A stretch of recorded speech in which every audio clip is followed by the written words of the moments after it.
Ka bërë ushtrin 83 marinar. Marinar, 83-85 në forcën detare. Aty me çfarë bët atë kursin që bët kursin e marinarit?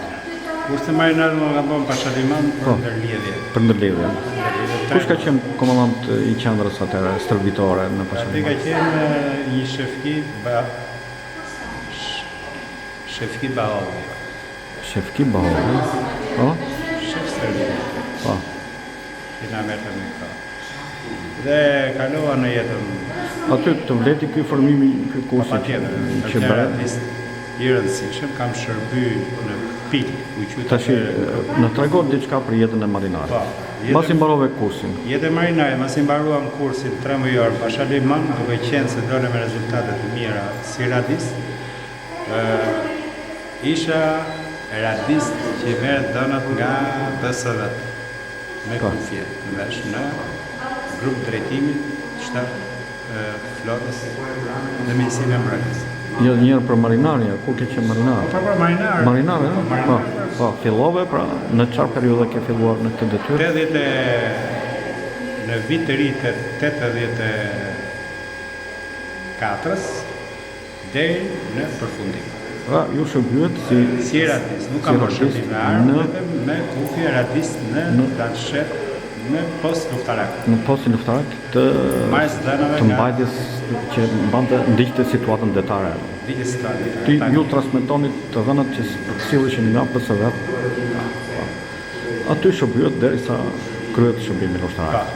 Si radist. Pastaj kalova, mbarova ushtrin, kalova në një fabrikë kombinatristi me turne dhe mbas 3 vjetësh më vjen një ofertë nga Ministria e Mbrojtjes, i zë i ziu, shefi i ndërlidhjes së Ministrisë së Mbrojtjes, që kemi nevojë dhe nevoja jonë ndodh të lidhet me ju që kaloni forcët armatose. Kemi nevojë për ju. Kemi nevojë për ju, për radist. Bëra kërkesën, u aprovu kërkesa shumë shpejt dhe në me 1 tetor të vitit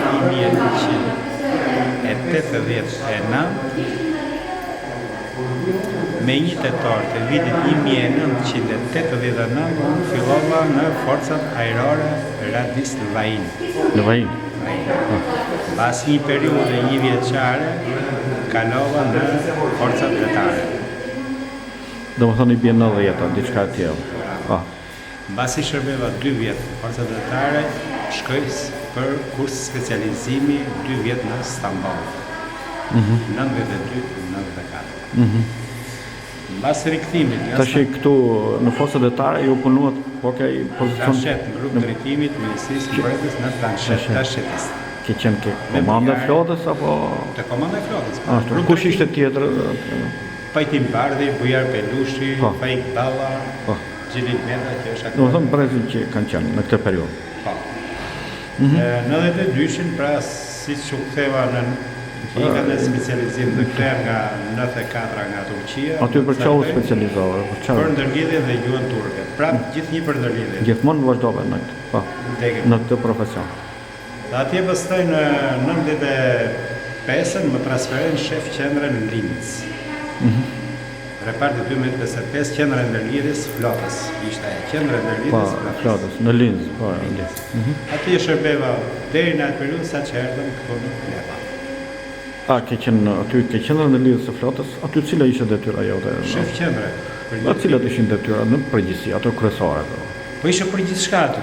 Ishte për ushtarët, për kolegët e mi. Ishte komandant e vjetër, kush ishte nga këta kolegët e vjetër aty? Por ishte ky Faik Balla, Imer Lala, që ka qenë tu, Agrona Limad, që është shtab përgjithshëm, e të tjera, U Gapraje, e të tjera.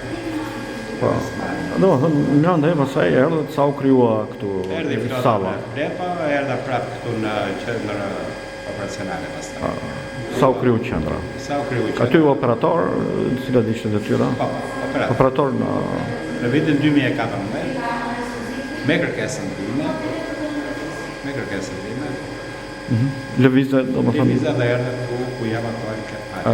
Cila tash Në këto, cila ka qenë nga detyrat më të vështira që ke kryer në flot, që mendon ti, domethënë? Detyra më e vështirë ka qenë Linz, sepse ato vite që kam në Ethem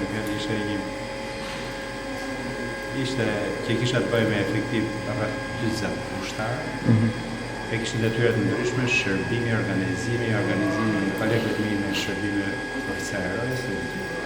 Ai ka qenë si periudhë më e vështirë me përgjegjësi, jo se ka qenë punë të tjera pa përgjegjësi, se çdo punë ka përgjegjësinë e vet, po ajo më është dukur si periudha më e vështirë.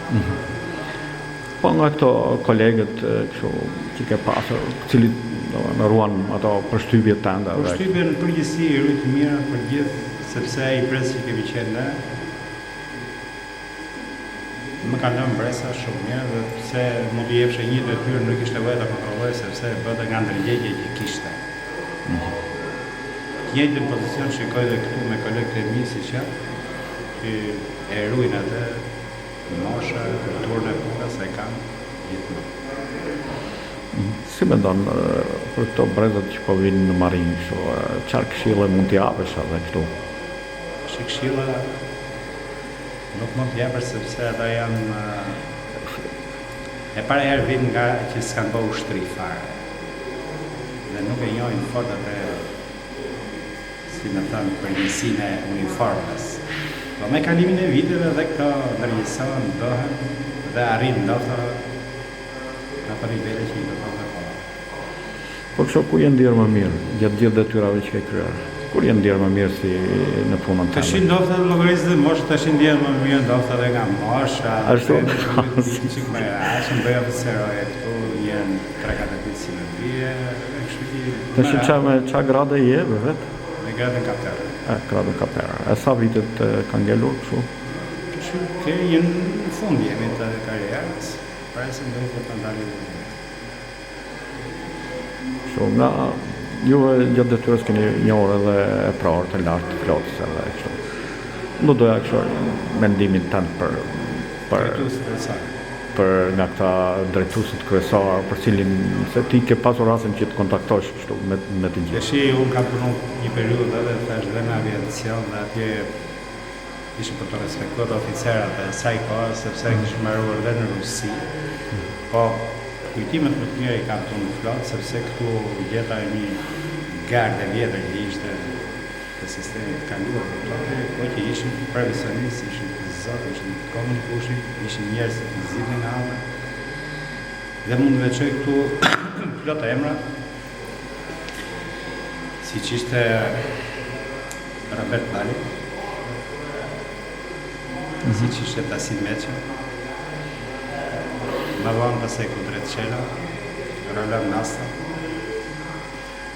Artur Muçallari, e çfarë të tjerë dhe oficerët të tjerë me kasë Lika, e shumë. Mirë.